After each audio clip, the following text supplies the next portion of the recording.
Welcome to Voices Carry, a podcast series hosted by Jim Gibutowski, CEO of Marketing Messages, a global voiceover services firm, and his wife, Janet Krause, a Boston-based startup CEO and former professor of entrepreneurship at Harvard Business School. Jim and Janet interrupt their life of marital bliss to discuss how professional voiceover plays a critical role in creating a brand-affirming customer experience for businesses, from pizza shops and auto dealers to multinational corporations with global call center systems featuring languages spoken around the world. Well, welcome back, Voices Carry listeners. Today is Tuesday, as in TWO Tuesday, 022222. That's a lot of twos going on. It's a lot of twos, and it's a great day because I'm happy to have my co-pilot back. Listeners might have recognized that Janet wasn't there at the last episode. I had to fly solo. I hope I didn't scare you away after the first 4 episodes. No, my dear, you were great. I'm glad to be back. I have my own company to run, but I am happy to be here. This is going to be a fun episode, I believe. Yes, and I actually picked the topic because I know that it's one that's near and dear to your heart. I know diversity, equity, and inclusion is something that you're a big believer in. I have the office next to you at home here, and I hear you talking about it in your own company, and we talk about it with the girls. Yep, very important. Very important. That's where the focus is going to be today, yeah. So I guess just by way of background, our customers have really embraced the DEI movement. We're seeing that more and more, and we're looking to do more ourselves as a company. The belief that we have is that our voices ought to reflect the audience that is listening to the voices. I think it's pretty common sense. And our belief is that when thinking about expanding out who you're looking at to voice for you, you should be considering branding, you should be considering the caller experience, and really choosing from a more diverse pool of voice talents. I know this is so it's so important. I can just remember literally listening, back to the radio when I was little and thinking, how is it that all I ever hear is male voices? Like, where am I? And we've come such a long way since then, and I love that it's moving even farther. So, yeah, I think that experience is definitely the case in the voice world. I call it something called the gospel according to the old way of doing things in voiceover, which is really, U.S. English, neutral U.S. English, right? No accent. Everyone sounds white. Everyone sounds like they're from Ohio. Or Connecticut. I'm from Connecticut. I think a lot of people sound like they're from Connecticut. Or Connecticut. Yes. Yeah, exactly. And somehow it's presumed to be, this one voice is presumed to be universal, right? I mean, universal, that's an inherent oxymoron when you think about it, even though it's just one word. Because universal means everybody, right? And we're being represented by kind of one subsegment of humanity. So all of that's now being questioned, right? Which is great. Finally, it's taken this long. Finally. Let's question it all. Let's question everything. Out the window with the gospel according to the old way of doing things. Believe it. So that is a perfect segue to introduce our guest, Yay. Denise. Hello, Denise. Say hello to our Voices Carry listeners. How you doing out there, Voices Carry listeners? You must be in voice. You have such a nice voice. We actually met back mid last year. We were in the process of expanding out our voice roster to accommodate the Voices Diversity initiative that we'll talk about. And we auditioned probably a dozen or so voice talents, and Denise kind of bubbled to the top. She's among the, I think 3 that we selected.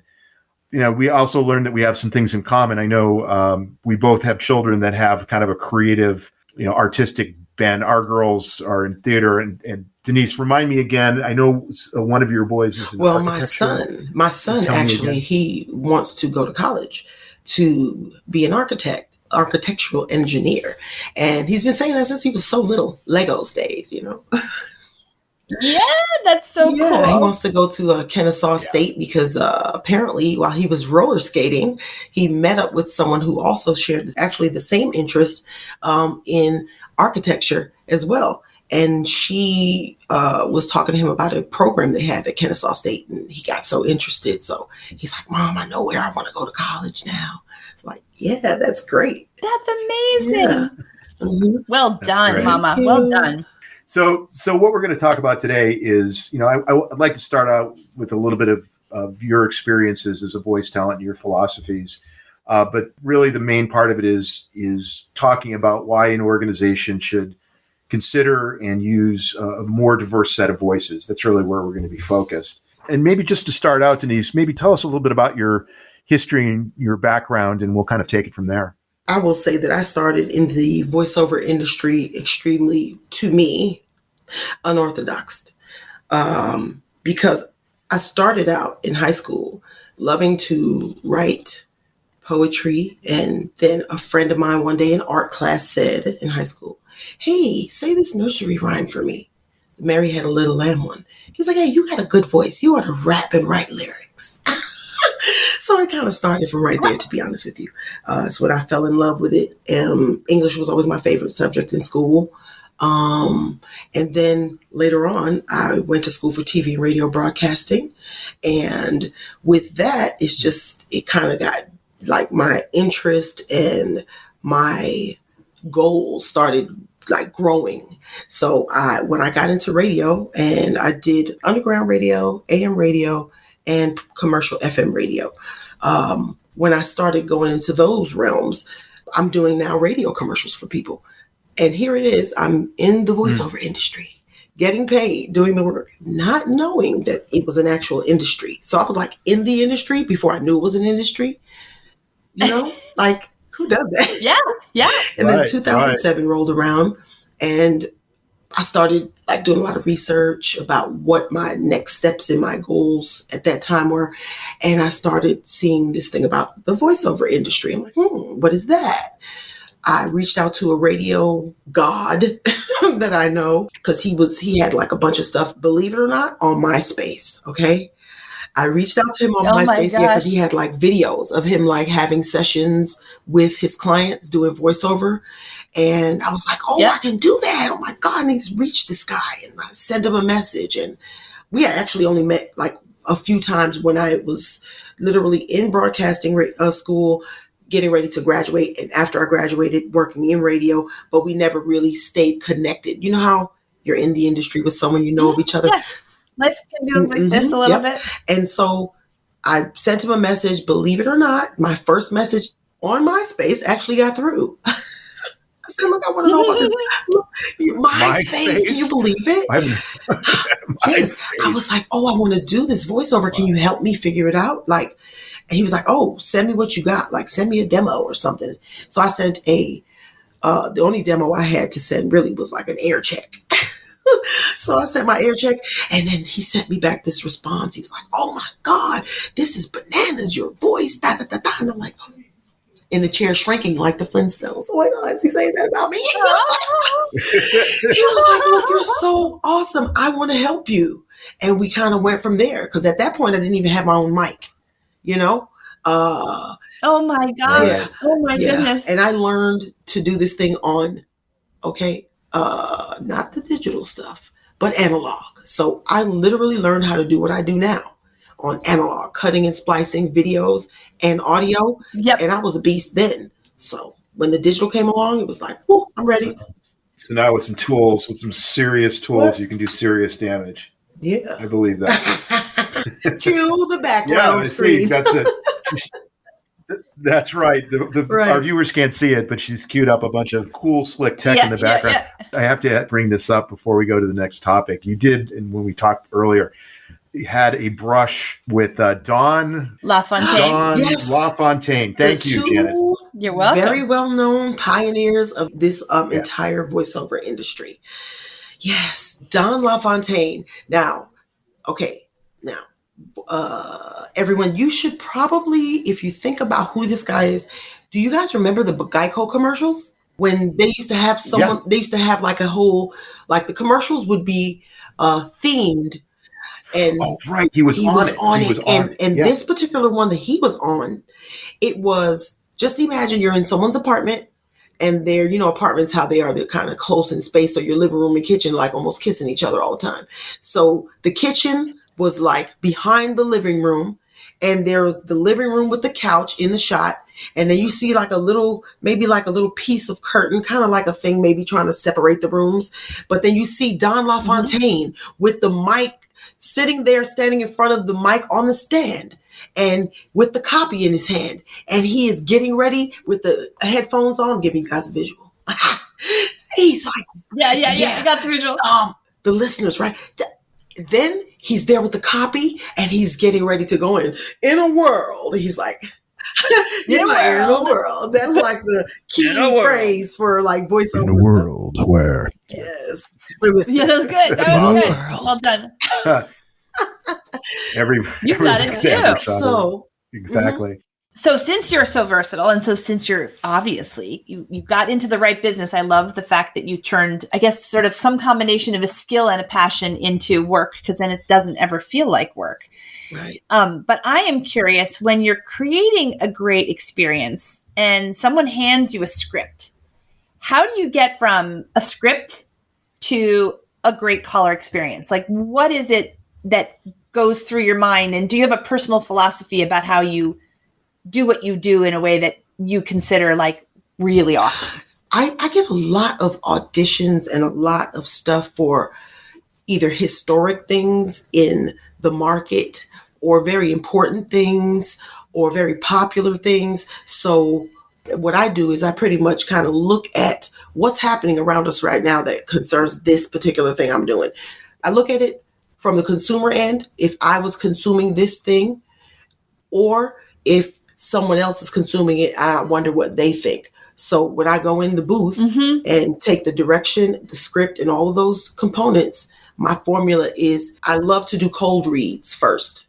I don't even like to really read over scripts very well. That's like a big thing for me because I want to get my initial response to this script, like really like reading it out. So usually what happens is, for me, if I'm going to send a client 2 or 3 reads, I'm going to do 1 extra read than the amount of reads I'm going to send, so I can go there and nitpick, because I'm so nitpicky over myself. I nitpick over it, and usually my first read, it says something totally different than all the other reads, even though some of the other reads could possibly sound the same, and only maybe because I didn't like the way something sounded when I just read it. So let me read it again so I can be pleased. And when I do that and send it over to the client, it's so amazing because what happens is they get to see their project in a different light.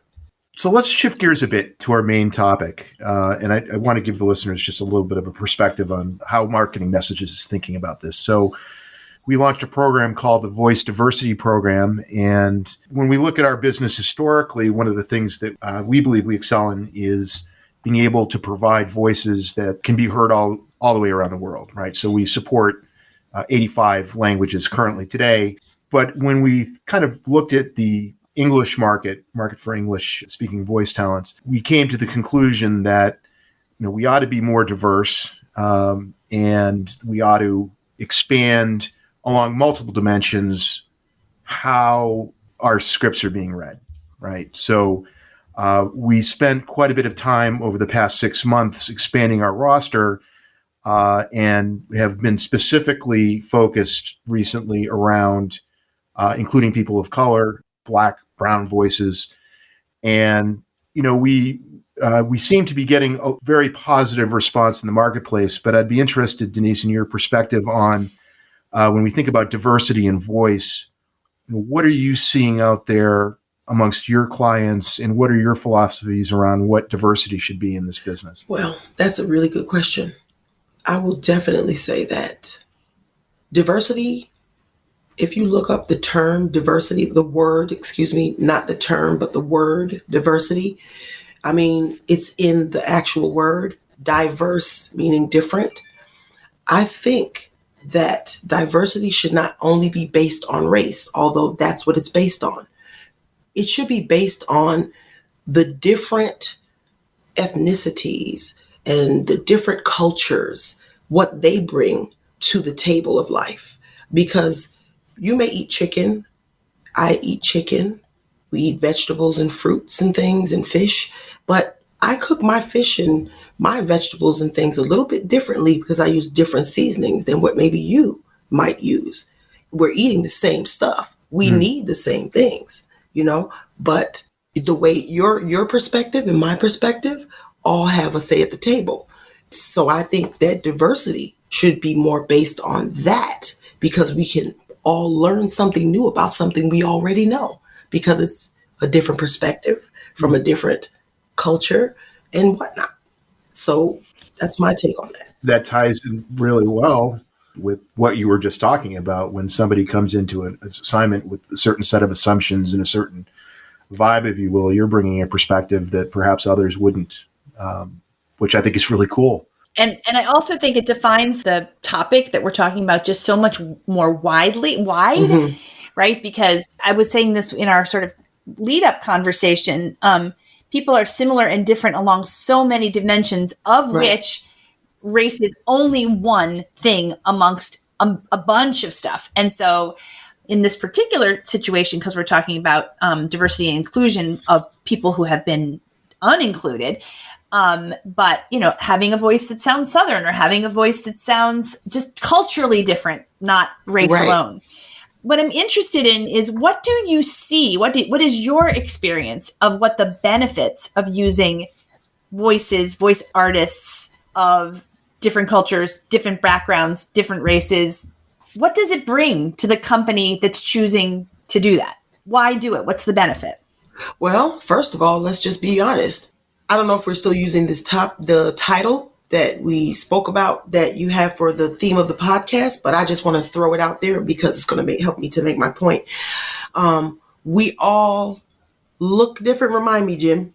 Say it to me. Oh, you would ask me that. I don't have it. All I dark. remember is. Wait, let me see. I have it pulled up. If we don't look the same, why do we sound the same? Yes. That was the working title. If we don't look the same, why do we sound the same? Right. Well, we shouldn't sound the same. Right. So we don't look the same, but we look the same. We're all human beings. We all have to get up in the morning and wash our face. We need soap. We brush our teeth. We need toothpaste. We might use different ones. We need towels to dry ourselves. We need to use the bathroom. We use paper products. I mean, people have different ways of doing those personal things, but we all of us have to do that, period. It doesn't matter what we look like. We all have to do that. So we're the same. Yeah, exactly. So that's what race is. Race is the human race. Now, people like to go and give their theories and their spins on things and their perspectives on things just to corral people into what they want them to focus on. So we do not sound the same. And I say that because when I'm calling to pay some bills or whatever, and someone's on the phone and I can pick up on the accent, Filipino accent, the culture / corporate culture of these other countries is not parallel to the ones in North America. It's a different way to communicate. It just shows how different we are, but all the same. You know what I mean? So when I'm on the phone and someone answers that sounds more like me, I'm automatically more comfortable because I feel like the things I have to relate to in my daily life, they do somewhat as well. So if I'm speaking to them on a certain level, they can meet me on that level like that. Right. There's an assumption because of the sound of voice that culturally you might have more things that line up similarly. And so there's a comfort associated with that. Is that what you're saying? Absolutely. Mm-hmm. Right. Now, what were you going to say, MJ? No, I was just saying, so the benefit that a company gets by thinking about utilizing, employing, deploying more voices is that when their customers are calling in, they're creating that brand connection at a deeper level. Like, it's not just absolutely the words that they put out there. It's the way those words are delivered and how it lands for the other person. Absolutely. I always try to encourage people to think about their brand. I mean, how much discussion do you have about companies' brands? Does that come up a lot, a little bit? Oh, a lot. What kind of conversations do you have there? Yeah. Well, first of all, it all starts with the script. We start there. because they're marketing, branding something, and whatever they're promoting or pushing or informing about, there's still something in there plugged in that they want to have other folks to plug into their mind as a staple, so to speak, in whatever it is that they're doing. Like, okay, we know that if we think about toothpaste, what company what brand is a staple of toothpaste? Who like everyone, like out of 100% of people in North America, maybe like 50 to 60% of them use this particular one or can identify and relate to it in toothpaste, Yeah. or milk or whatever, When you have those conversations about the brand, I am interested. Are they saying to you in that conversation, so the reason we've chosen you, Denise, is because we're really talking to, I don't know, people who are in these neighborhoods with this background? Like, do you go that far? Are they actually being very specific about who you're talking to? Absolutely. Or do they leave it up to you to sort of make that translation or figure that out? No, that's part of the direction. First of all, let's just be clear. I am an African American, AKA Black female in voiceover, but I'm also multi-ethnical because I am Puerto Rican and Jamaican. My father is from Kingston, Jamaica. My mother is from the Bronx, New York, and her daddy's from Puerto Rico. So with that being said, I have a whole bunch of different experiences in my life and upbringing about this type of stuff. So I look at it through different glasses, than the average person. So kind of lost my point. Where was I at? Bring me back. No, that's okay. They literally do in the script say to you who you're talking to, and you're coming to that with your experience as a Black woman in America, your father's experience being a Jamaican immigrant, your mother's experience having been Puerto Rican. Like, you can see and voice through all those lenses because you have those experiences. Absolutely. And they never know that all of those things I just shared with you all when they're sending me the script. They just know that I'm a Black American, whatever, female that they're looking for. And part of their direction, I'll say a staple in the direction for my type of voiceover, is we want it to be urban. We want to attract the African American audience. We want to relate to them. Or there's a multi-ethnic audience. Like, let me give you, for instance, real quick. In 2020, I was hired to do, I want to call it an audio drama. I'll just call it, for now, just call it an audio drama. They had another little fancy name for it. So basically, in this audio drama, I almost want to say it's a book, but maybe not. But it was called, I can't think of it right now. Anyway, for argument's sake, we'll just say audio drama. And the person that wrote majority of this storyline, she is an Afro-Latina like me, right? So the main principal character was based on her and her life, So when they contacted me to get, involved, they wanted me to play the principal character. Because I don't even think they knew I was Afro-Latina at the time. But when they discovered it, it was like, oh, wow, really? This is perfect. Perfection. So, you know what I'm saying? Like, the audience that I can say that my clients are looking to reach, I reach that audience for them. Most definitely, I do. Do people actually voice concerns about using a Black voice? What do you mean by, I'm not sure what you mean by that. Can you... you have a choice, right? When you're trying to decide with voice talent and you're looking at your target market and you're saying, geez, well, should we go with a standard voice that we've always gone with, or should we go with a Black /Latino / fill in the blank, different kind of voice? And there's discussion that happens in the room. Do concerns ever get raised by going in a more diverse direction? Of course not. That get articulated. Of course not, because they want us. They want African American females, Black females. I'm not going to speak for the men. I'll let the men do that. I'll just speak for us. They want us. Why? Because we're awesome. Why are we awesome? Why are Black African American female voice talents awesome? Because we are diverse in our person and who we are and how we communicate and express and emote. That's why. I'm not saying that other people aren't. I can't speak for them. I'm me. I can only speak for me and people like me. So I would say that no, I've never had that issue. But the issue I do have is the favoritism that gets played in the voiceover industry, and the fact that I get pigeonholed. As we had a conversation, in our prep discussion, that Jim had asked me, do I feel as though we get pigeonholed into only doing those types of projects? Speaking on the diversity vibe. Yes, we do. So I'm never getting anything that just says we want a voiceover that can do this. Wait, that's a lie. It's very rare. It's a rarity that I get those types of directions in scripts that I get for different projects or campaigns. Like, for instance, there's a client that I'm currently working with, and I started working with a few years back. And there's special projects that I can't really speak on, but I'll tell you this. It's major commercial television and all across social media and internet gamuts, to the point where they want to bring me on the show when they actually, because it's like pitch voiceover that I've been doing for them for these different shows, really big shows. They never said that they want me because I'm an African American. They want me because they love my voice and what I do with it, period.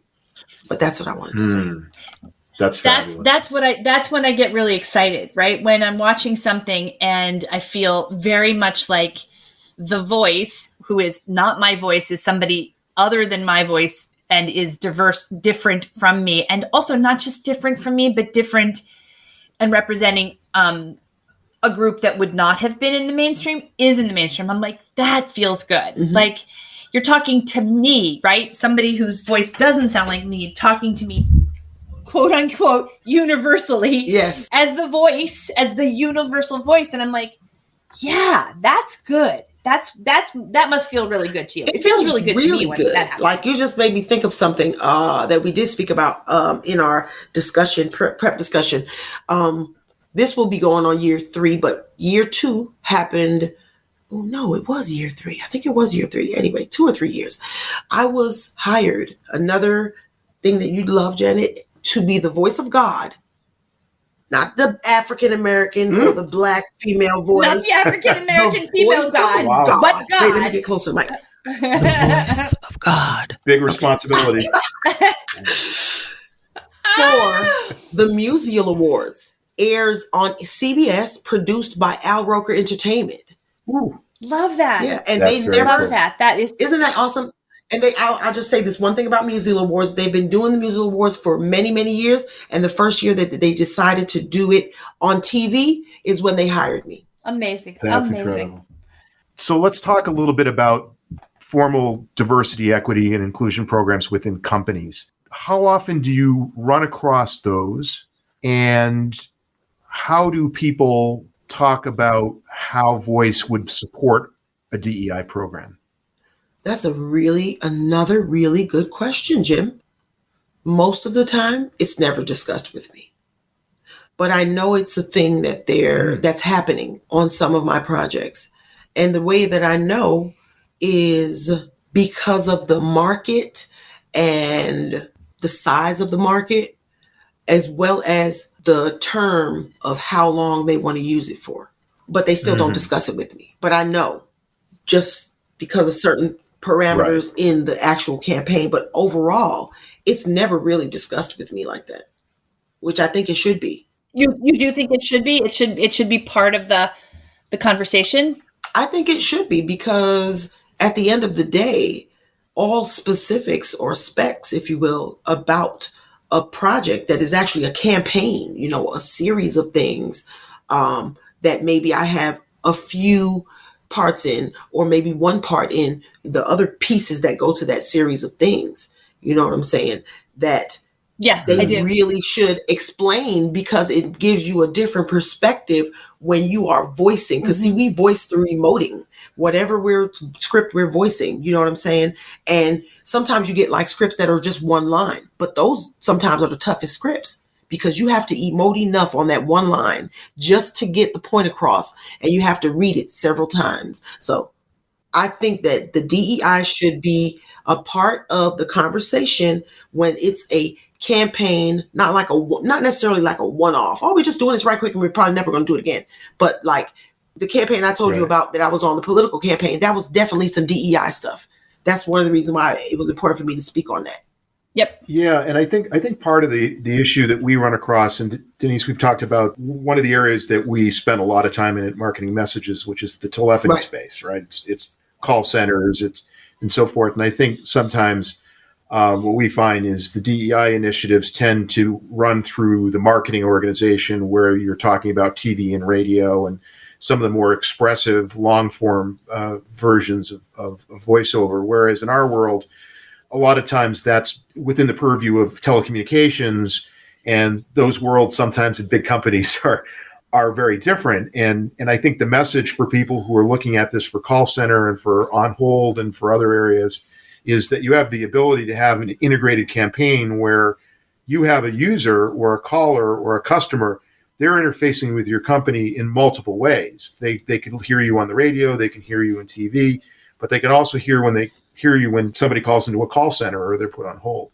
So hopefully we can do a better job of encouraging that connection, and I'm hoping bring more work to voice talents that are people of color. I mean, that's one of the things that we want to, that's the way we want to contribute. And I think that's smart. I think it's very smart. What I think is so interesting about this in telephony in particular is that companies, literally because it's telephony, therefore you know area codes, therefore you know where the person is calling from. Imagine, right? Imagine if you could target the voice to the area code. Of course, some area codes are extraordinarily diverse. Other area codes are more homogenous. And if you could create the voice talent to match to the best ability, like what that area code has in it, it's really opening a lot of doors and really connecting customers to. Right. Go ahead. I was just going to say, not to cut you off. I'm sorry, Janet. I get that. No. I do get that. I do get scripts like that and direction like that they're marketing, like I said, to certain areas, regions. Like you say, like you got the Midwest and you've got the West Coast. Sometimes I get, hey, we want a New York accent. I'm from New York originally, so I got that in the bag. Okay.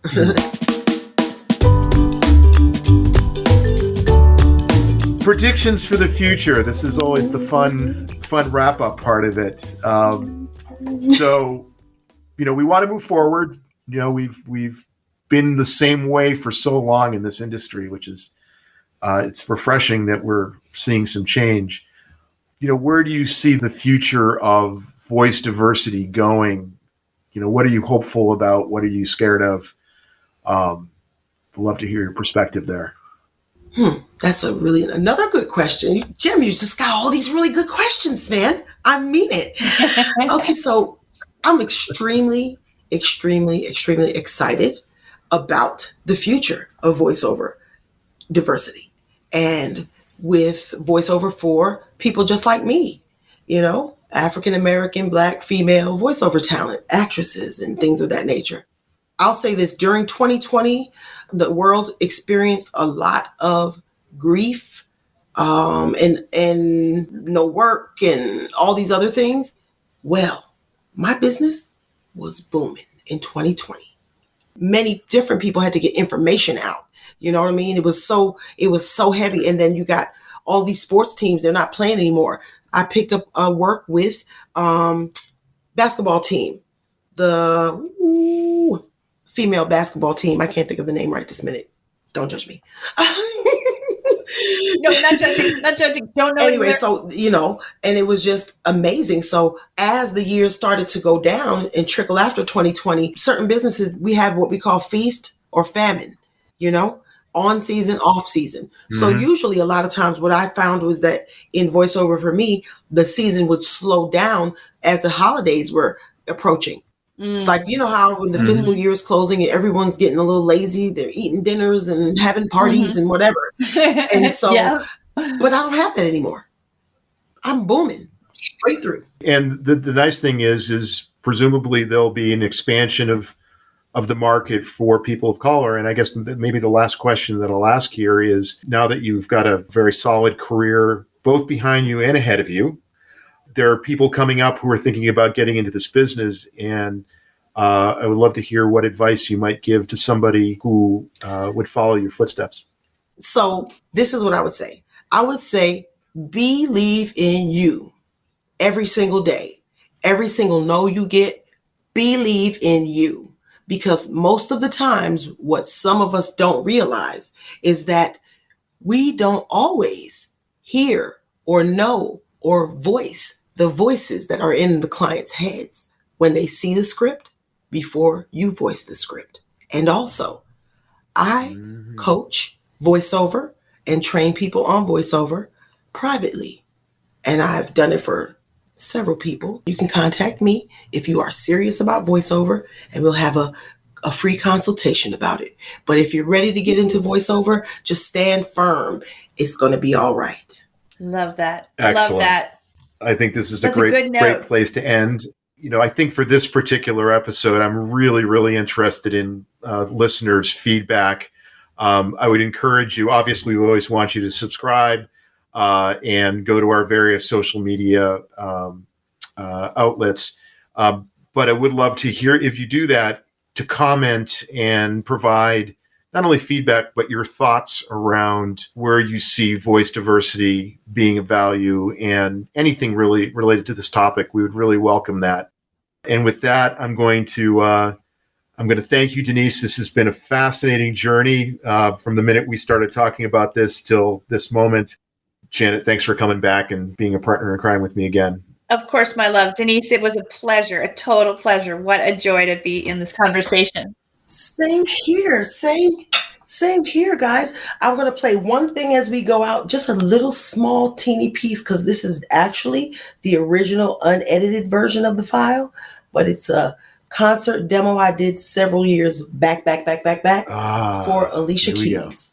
Let's see. Let's see if we can get that going. Hold on a second. Let's see. Experience Alicia Keys' new album, Keys, and the one and only Alicia Keys. Nice. Ooh. And that's a wrap, Jen. Yeah, that's a voice, girl. And that's a wrap, Denise. I love it.